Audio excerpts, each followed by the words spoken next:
своите права.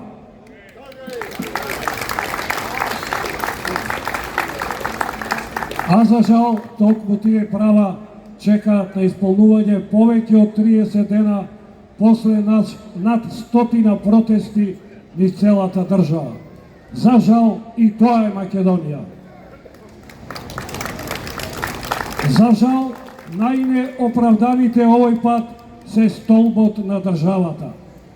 За жал, најпонижените со одземено достоинство на работ на социјалата се повторно оние кои што го представуваат столбот на државата. И како што стојат работите во последните години, најверојатно ние и оние што вечерва не испаднаа, а ги сакаат своите права, ќе останеме во оваа држава да бидеме оние кои што ќе бидеме за жал двигатели на сето она што остана како последица од се што се случуваше во изминативе 30 години. Ќе повторам уште еднаш, понижени се пензионерите, тоа треба еднаш да го сватиме. Тоа ќе го проверите по својот джеб, по својот стандард, по социјалниот статус и по сето она што е наше секојдневие. И покрај бројните покачувања во трговската мрежа, и покрај бројните ветувања дека проблемите ќе се решат, тие полека, но сигурно за жал се натрупуваат. А тоа уште повеќе и уште посигурно се одразува на джебот на сите нас, особено на оние наши колеги пензионери кои што земаат под минималната пензија, што е далеку од она што значи достоинствен живот. И токму затоа вечерва сме повторно заедно.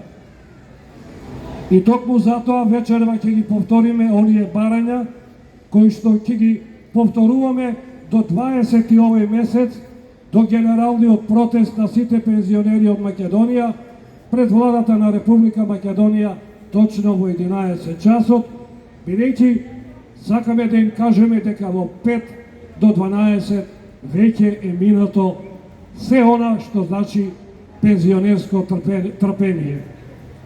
Наместо сите ви оваа вечер да седите во своите домови, да ги шетате своите внуци, ете, некој ве принуди повторно да бидете овде на плоштадите низ Македонија и да го барате она што одамна сте го заслужиле и го заслужувате. Меѓутоа, јас ви ветувам од името на иницијативниот одбор на Република Македонија дека остануваме на сите наши барања. До крај ќе го бараме она што го заслужуваме и што треба да го имаме како такво.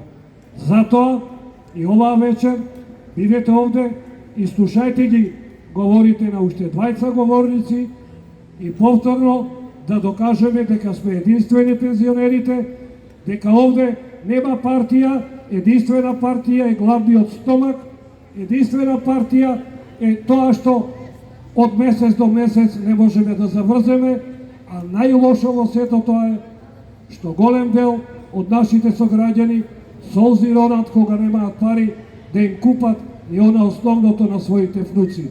Ете, тоа е оној статус на носителите, на градителите на оваа држава, на градителите на сето она што го имаат младите генерации денес и она што го имаат за жал оние што треба да ги решаваат нашите проблеми. Затоа, во продолжение, го поканувам господинот Тодор Вуковски да повели да земе збор.